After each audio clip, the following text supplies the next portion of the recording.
Minsan, hindi mo kailangan masaktan ng pisikal para mag-iwan ito ng malalim na marka sa pagkatao mo. Minsan, sapat na ang hindi mapansin, hindi marinig, o hindi mapahalagahan habang lumalaki ka.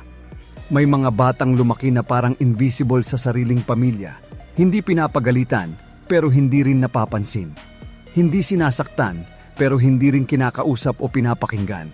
At ayon sa psychology, ang ganitong karanasan ay maaaring mag-iwan ng mga ugali at emosyon na dala mo hanggang pagtanda. Maaaring isa ka sa mga taong natutong manahimik, mag-isa, at huwag umasa sa iba. Hindi dahil gusto mo, kundi dahil iyon ang natutunan mong paraan para mabuhay noon. Sa video na ito, pag-uusapan natin ang psychology ng ignored child at ang mga ugaling nabubuo sa mga taong lumaki na hindi gaanong napansin ng kanilang kapaligiran. Bago tayo magsimula, kung gusto mo ng mga ganitong topic tungkol sa human psychology, emotions at behavior, huwag mong kalimutang mag-subscribe dito sa ating channel para lagi kang updated sa mga bagong kaalamang ibabahagi ko. 1. Mga ugaling nabubuo. Kapag lumaki kang hindi napapansin, may mga bata na lumalaki na parang hindi talaga napapansin. Hindi sila ang pinakamasungit, hindi rin sila ang pinakamasayahin. Kadalasan, tahimik lang sila sa isang sulok, ginagawa ang lahat para hindi maging pabigat sa iba. Sa labas, mukhang normal ang lahat, pero sa loob, may unti-unting nabubuong pakiramdam na parang hindi sila mahalaga. Ayon sa psychology, kapag ang isang bata ay lumaki na hindi napapansin ang kanyang emosyon, opinyon, o presensya, may malalim itong epekto sa kanyang pagkatao. Hindi man ito halatang sugat, pero nag-iiwan ito ng mga ugali na madadala hanggang sa pagtanda. Isa sa mga unang ugaling nabubuo sa isang ignored child ay ang pagiging sobrang tahimik. Hindi dahil wala silang gustong sabihin, kundi dahil natutunan nilang walang nakikinig. Sa paglipas ng panahon, nasanay silang itago ang kanilang nararamdaman. Mas pinipili nilang sarilinin ang problema kaysa magsalita. Kasunod nito ay ang pagiging sobrang independent. Dahil walang palaging nandyan para tumulong o umintindi sa kanila noon, natutunan nilang umasa sa sarili. Para sa ibang tao, mukhang kahanga-hanga ang pagiging matatag at hindi nangangailangan ng tulong.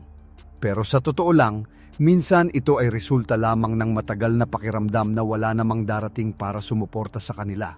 Isa pang ugali na madalas mabuo ay ang pagiging overthinker. Kapag ang isang bata ay hindi nakakatanggap ng sapat na atensyon o validation, nagsisimula siyang magtanong sa sarili. Bakit parang hindi ako napapansin? May mali ba sa akin? Dahil dito, lumalaki silang laging nagdududa sa sariling halaga. May mga pagkakataon din na ang ignored child ay nagiging people pleaser. Dahil sa kagustuhang mapansin o matanggap, ginagawa nila ang lahat para mapasaya ang ibang tao. Ayaw nilang makadagdag ng problema, kaya madalas inuuna nila ang pangangailangan ng iba kaysa sa sarili nila. Sa ibang kaso naman, nagiging emotionally distant ang isang taong lumaki na ignored child. Dahil nasanay silang walang nakakaintindi sa kanila noon, naglalagay sila ng distansya sa kanilang emosyon. Hindi dahil wala silang pakialam, kundi dahil natutunan nilang protektahan ang sarili laban sa posibleng pagwawalang bahala muli. Ang nakakalungkot dito, maraming ignored child ang lumalaki na hindi nila alam kung saan nanggagaling ang ilan sa kanilang ugali. Pakiramdam nila, ganito lang talaga sila. Pero sa likod nito ay isang bata na minsang naghahanap lang ng simpleng atensyon, pag-unawa at pakikinig. Ipinapakita ng psychology na ang mga karanasan natin noong bata pa tayo ay may malakas na impluwensya sa kung paano tayo mag-isip, makaramdam at makitungo sa ibang tao habang tayo ay tumatanda. Ang pagiging ignored child ay hindi lamang simpleng karanasan ng hindi napapansin. Isa itong tahimik na karanasan na maaaring humubog sa maraming bahagi ng pagkatao ng isang tao.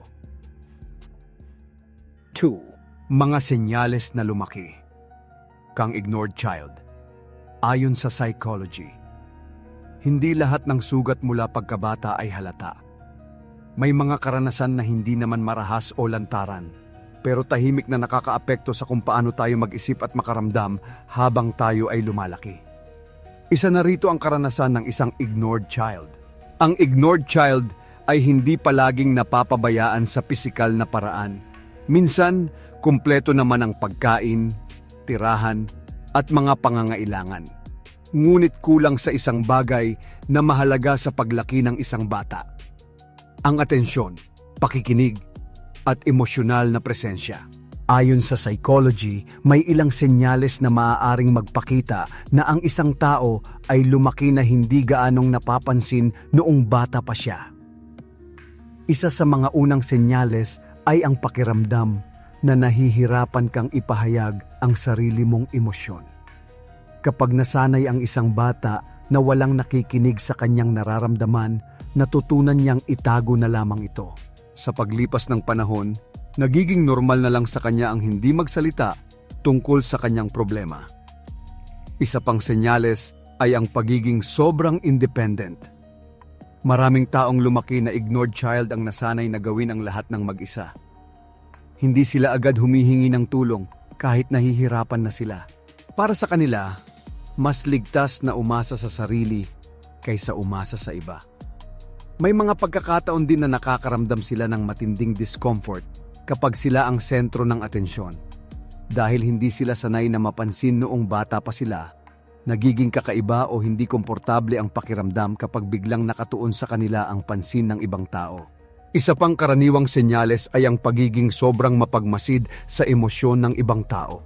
Dahil nasanay silang obserbahan ang kapaligiran upang maintindihan kung kailan sila dapat magsalita o manahimik, nagiging sensitibo sila sa mood at reaksyon ng iba. May ilan din na nagiging people pleaser dahil sa kagustuhang maramdaman na sila ay mahalaga o tanggap, ginagawa nila ang lahat para mapasaya ang ibang tao. Minsan, kahit kapalit nito ang sarili nilang pagod o emosyon. Ang isa pang senyales ay ang pakiramdam na parang hindi ka talaga nabibilang kahit kasama mo ang maraming tao. May mga taong lumaki na ignored child na madalas makaramdam ng ganitong pakiramdam. Parang may distansya sa pagitan nila at ng iba, kahit wala namang malinaw na dahilan. Sa psychology, ipinaliwanag na ang ganitong mga ugali ay kadalasang nabubuo bilang paraan ng pag-a-adjust ng isang bata sa kapaligiran na hindi gaanong nagbibigay ng emosyonal na pansin. Para sa bata noon, ito ang paraan upang manatiling ligtas at hindi maging pabigat. Ngunit habang tumatanda ang isang tao, ang mga ugaling ito ay maaaring magdala ng mga hamon sa relasyon, tiwala sa sarili, at emosyonal na koneksyon sa ibang tao. 3. Bakit tahimik? Pero malalim mag-isip ang ignored child. May mga taong kilala bilang tahimik. Hindi sila ang madalas magsalita sa isang grupo. Hindi rin sila ang unang nagbibigay ng opinyon sa isang usapan. Ngunit kapag nagsalita sila, madalas ay malalim at pinag-isipan ang kanilang sinasabi. Maraming beses, ang ganitong uri ng personalidad ay makikita sa mga taong lumaki bilang isang ignored child. Ayon sa psychology, ang pagiging tahimik ng isang tao ay hindi palaging ibig sabihin na wala siyang iniisip o nararamdaman. Sa maraming pagkakataon, kabaligtaran pa nga ang totoo. Ang mga taong lumaki na hindi gaanong napapansin ay kadalasang nagkakaroon ng mas malalim na pag-iisip at mas malawak na pag-oobserba sa kanilang paligid. Kapag ang isang bata ay lumaki sa kapaligiran kung saan hindi palaging pinapansin ang kanyang boses o opinyon, natutunan niyang manahimik. Hindi dahil wala siyang gustong sabihin, kundi dahil unti-unti niyang nararamdaman na parang walang nakikinig. Sa halip na magsalita, nagsisimula siyang mag-obserba. Pinagmamasdan niya ang kilos ng mga tao, ang tono ng boses nila, at ang reaksyon ng bawat isa sa paligid niya. Sa paglipas ng panahon, nagiging natural sa kanya ang pag-intindi sa mga sitwasyon sa pamamagitan ng tahimik na pagtingin at pag-iisip. Dahil dito, maraming ignored child ang nagiging malalim mag-isip habang sila ay tumatanda. Sanay silang pag-aralan ang mga bagay bago kumilos o magsalita.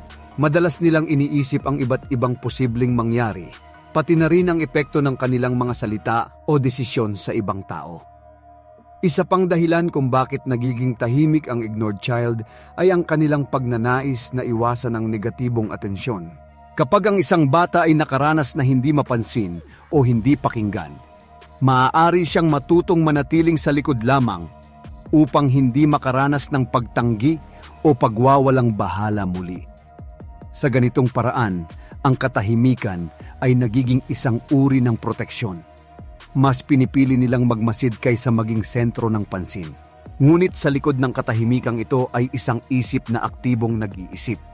Maraming ignored child ang nagkakaroon ng malalim na pagninilay tungkol sa sarili, sa buhay, at sa mga relasyon sa paligid nila. Dahil sanay silang mag-isa sa kanilang mga iniisip, nagiging natural sa kanila ang pag-aanalisa ng mga bagay na minsan ay hindi napapansin ng iba.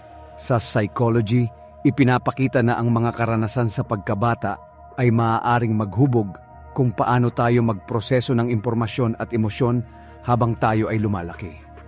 Ang ignored child ay madalas natututong maghanap ng kahulugan sa katahimikan. Hindi ito nangangahulugan na ang pagiging tahimik ay isang kahinaan. Sa maraming pagkakataon, ito ay nagiging lakas. Ang kakayahang mag-obserba, mag-isip ng malalim at umunawa sa mga sitwasyon ay mga kakayahan na maaaring maging mahalaga sa maraming aspeto ng buhay. 4. Mga sugat na hindi nakikita ng iba. Hindi lahat ng sugat ay nakikita ng mata. May mga sugat na walang marka sa balat, walang pasa at walang peklat. Ngunit kahit hindi ito nakikita, maaari itong mag-iwan ng malalim na epekto sa loob ng isang tao. Ito ang mga sugat na kadalasang nararanasan ng isang ignored child. Ang ignored child ay isang batang lumaki na parang hindi napapansin ang kanyang presensya. Maaaring nandyan siya sa bahay, sa paaralan o sa isang grupo, pero pakiramdam niya ay parang wala siyang lugar.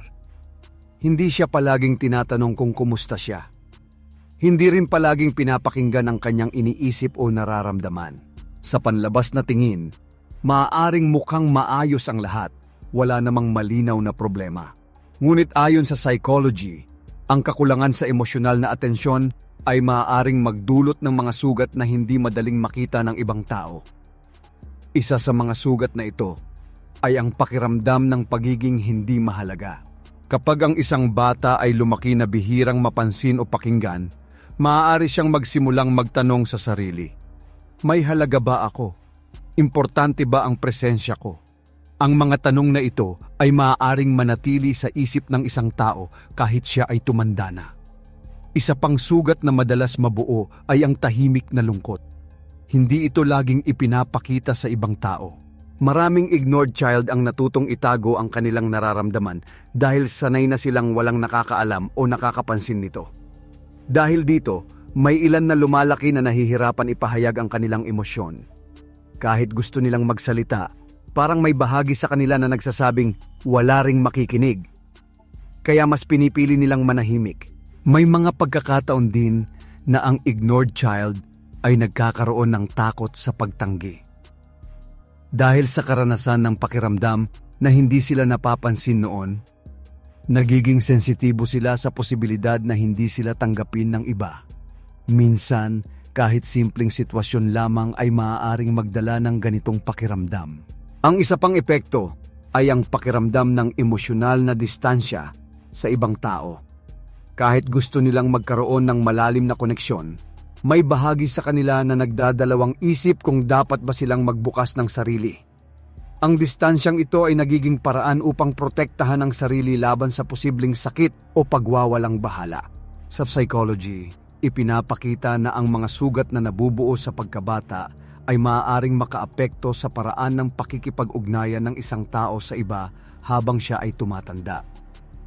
Ang mga karanasan ng pagiging ignored child ay maaaring mag-iwan ng mga emosyon na tahimik lamang na dinadala sa loob. 5. Kapag lumaki kang ignored child. Mga ugaling, hindi mo napapansin.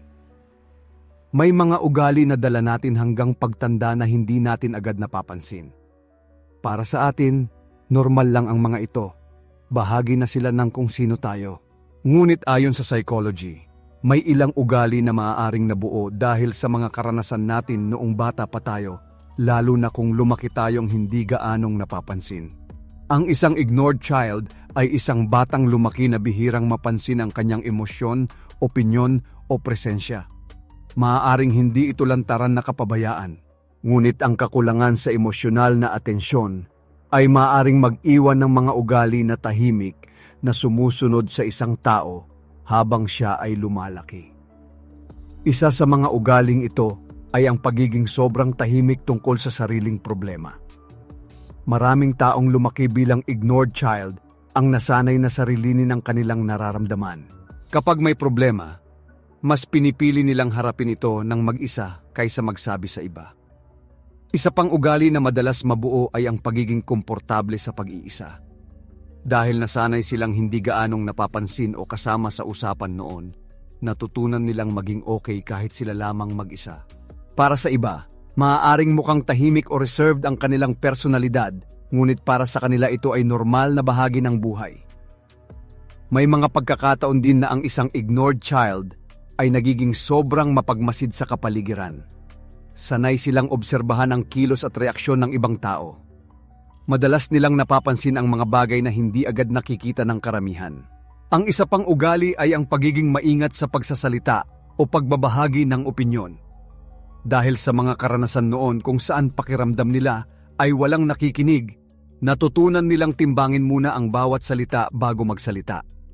May ilan din na nagiging sobrang independent. Hindi nila agad hinihingi ang tulong ng iba kahit nahihirapan na sila.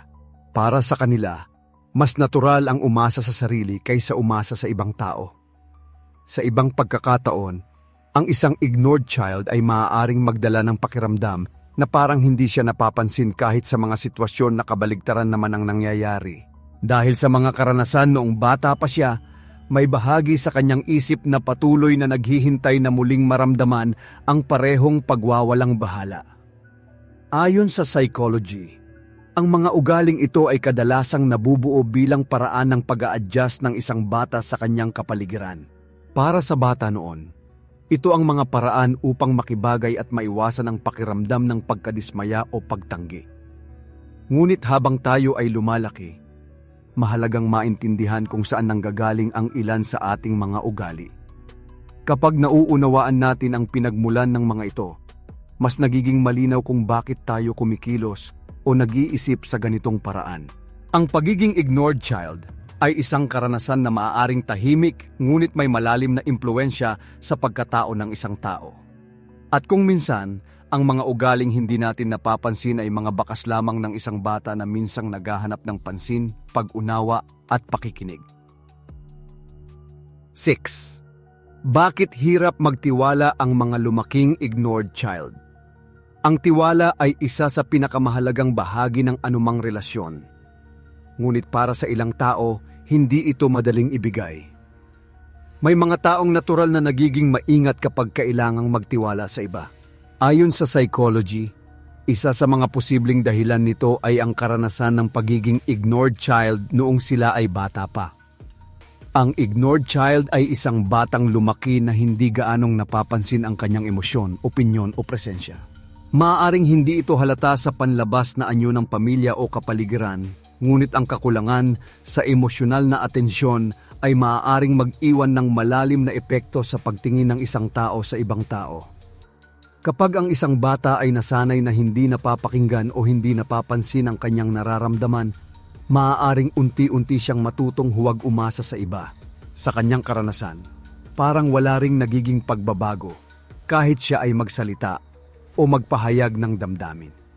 Dahil dito, natututo siyang magtago ng emosyon at umasa sa sarili.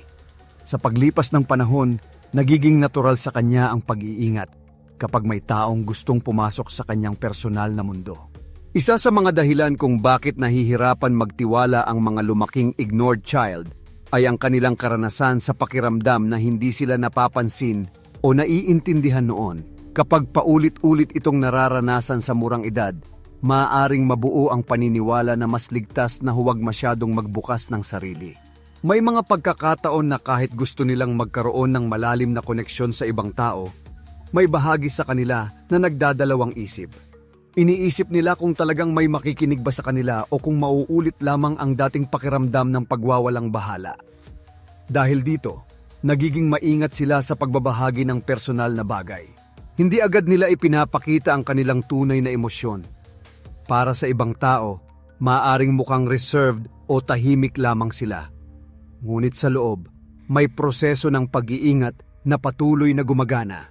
Sa psychology, ipinaliwanag na ang mga karanasan sa pagkabata ay may malaking papel sa paghubog ng paraan ng pakikipag-ugnayan ng isang tao sa iba. Ang pakiramdam ng pagiging hindi napapansin noon ay maaaring makaapekto sa kung gaano kadali para sa isang tao na magtiwala sa iba habang siya ay tumatanda. 7. Paano naaapektuhan ang pagkatao mo hanggang pagtanda? Ang pagkabata ay isang mahalagang yugto sa buhay ng bawat tao. Dito nagsisimulang mabuo ang paraan ng pag-iisip, pakiramdam, at pakikitungo sa ibang tao. Ayon sa psychology, ang mga karanasan natin sa murang edad ay may malakas na impluwensya sa kung paano natin nakikita ang sarili at ang mundo habang tayo ay tumatanda. Para sa isang ignored child, ang paglaki sa kapaligiran kung saan bihirang mapansin ang kanyang emosyon o presensya ay maaaring magkaroon ng pangmatagalang epekto sa kanyang pagkatao. Kapag ang isang bata ay hindi gaanong napapansin, maaari niyang maramdaman na parang hindi mahalaga ang kanyang boses o damdamin. Sa paglipas ng panahon, ang ganitong pakiramdam ay maaaring maging bahagi ng kanyang pagtingin sa sarili. Isa sa mga epekto nito ay ang pagkakaroon ng mababang tiwala sa sarili. Dahil hindi siya sanay na mapansin o pakinggan noon, maaaring magduda siya sa halaga ng kanyang opinyon o kakayahan. Kahit may kakayahan siya, minsan ay nagiging maingat siya sa pagpapakita nito. May mga pagkakataon din na ang isang ignored child ay nagiging sobrang independent habang siya ay tumatanda. Dahil nasanay siyang harapin ang maraming bagay ng mag-isa noong bata pa siya, natutunan niyang umasa sa sarili sa halos lahat ng sitwasyon. Bagaman ang pagiging independent ay maaaring tingnan bilang lakas, minsan ito ay nagmumula sa pakiramdam na walang ibang aasahan kundi ang sarili. Isa pang epekto ay ang pagiging maingat sa mga relasyon. Ang isang taong lumaki na hindi gaanong napapansin ay maaaring maging maingat sa pagbubukas ng sarili sa iba. Kahit gusto niyang magkaroon ng koneksyon, may bahagi sa kanya na nagdadalawang isip. May ilan din na nagiging sobrang sensitibo sa reaksyon ng ibang tao. Dahil sanay silang obserbahan ang kapaligiran noong bata pa sila, mabilis nilang napapansin ang pagbabago sa tono ng boses, ekspresyon, o kilos ng iba. Sa ibang pagkakataon, ang ignored child ay maaaring maghanap ng validation mula sa ibang tao habang siya ay tumatanda. Dahil sa kakulangan ng emosyonal na atensyon noon, nagkakaroon sila ng pagnanais na maramdaman na sila ay mahalaga at napapansin. Ayon sa psychology, ang mga ganitong ugali ay hindi basta-basta nabubuo. Ito ay mga resulta ng paraan kung paano natutong mag-adjust ang isang bata sa kanyang kapaligiran. 8. Mga katangiang nabubuo dahil sa pagkakalimot ng iba. Sa bawat bata na lumalaki, mahalaga ang pakiramdam na siya ay nakikita, naririnig, at mahalaga sa mga taong nasa paligid niya. Ang simpleng pakikinig, pagtanong kung kumusta siya, o pagbibigay ng pansin sa kanyang nararamdaman ay may malaking papel sa paghubog ng kanyang pagkatao. Ngunit may mga batang lumalaki na hindi gaanong napapansin. Hindi sila palaging pinapakinggan. Hindi rin madalas tinatanong kung ano ang kanilang iniisip o nararamdaman. Sa paglipas ng panahon, ang ganitong karanasan ay maaaring magbunga ng mga katangiang tahimik na nabubuo sa kanilang pagkatao. Ayon sa psychology, ang ignored child ay madalas nagkakaroon ng malakas na kakayahang mag-obserba. Dahil nasanay silang hindi palaging bahagi ng usapan o sentro ng atensyon, natutunan nilang pagmasdan ang mga tao sa paligid nila. Napapansin nila ang maliliit na detalye sa kilos, tono ng boses at reaksyon ng iba. Isa pang katangiang maaaring mabuo ay ang pagiging mapag-isip. Maraming ignored child ang nagiging malalim mag-isip habang sila ay tumatanda. Dahil sanay silang mag-isa sa kanilang mga iniisip, madalas nilang pinagninilayan ang mga bagay ng mas matagal kaysa sa karamihan. May ilan din na nagiging maingat sa kanilang mga salita at kilos. Dahil hindi sila sanay na mapansin noon, natutunan nilang timbangin ang kanilang mga sinasabi upang maiwasan ang hindi kanais-nais na reaksyon mula sa iba. Isa pang katangiang maaaring mabuo ay ang pagiging independent. Dahil nasanay silang harapin ang maraming bagay ng mag-isa, nagkakaroon sila ng kakayahang umasa sa sarili. Sa maraming sitwasyon, nagagawa nilang magdesisyon at kumilos kahit walang agarang gabay mula sa iba. Sa ibang pagkakataon, ang isang ignored child ay nagiging sensitibo sa emosyon ng ibang tao. Dahil matagal silang nag-obserba ng kapaligiran upang maintindihan kung kailan sila dapat magsalita o manahimik, nagiging mabilis sila sa pag-intindi ng mood o pakiramdam ng iba. Gayunpaman, may mga katangian din na maaaring magdala ng hamon habang sila ay tumatanda. May ilan na nagiging sobrang maingat sa pagbabahagi ng personal na damdamin. Mayroon ding mga pagkakataon na nahihirapan silang maramdaman na sila ay mahalaga sa isang grupo o relasyon. Sa psychology, ipinaliwanag na ang mga katangiang ito ay kadalasang resulta ng paraan ng pag-a-adjust ng isang bata sa kanyang kapaligiran. Kapag ang isang bata ay hindi palaging napapansin, natututo siyang maghanap ng ibang paraan upang maunawaan ang mundo sa paligid niya. 9. Kapag hindi ka napapansin noong bata ka, mga epekto ayon sa psychology. Ang bawat bata ay may natural na pangangailangan na mapansin at marinig. Kapag ang isang bata ay tinatanong kung kumusta siya, pinapakinggan ang kanyang kwento at pinapahalagahan ang kanyang damdamin, natututo siyang makita ang sarili bilang mahalaga. Ngunit kapag ang mga bagay na ito ay kulang habang siya ay lumalaki, maaari itong mag-iwan ng mga epekto na dala hanggang sa pagtanda. Ayon sa psychology, ang kakulangan sa emosyonal na atensyon noong pagkabata ay maaaring makaapekto sa paraan ng pagtingin ng isang tao sa sarili at sa ibang tao. Isa sa mga epekto nito ay ang pakiramdam ng pagiging hindi sapat. Kapag ang isang bata ay hindi madalas mapansin o mapakinggan, maaari siyang magsimulang magtanong sa sarili kung may kulang ba sa kanya. Sa paglipas ng panahon, ang ganitong pakiramdam ay maaaring manatili kahit siya ay tumanda na. Isa pang epekto ay ang pagiging tahimik sa pagpapahayag ng sariling nararamdaman. Maraming taong lumaki na hindi napapansin noong bata pa sila ang nasanay na sarilinin ang kanilang emosyon.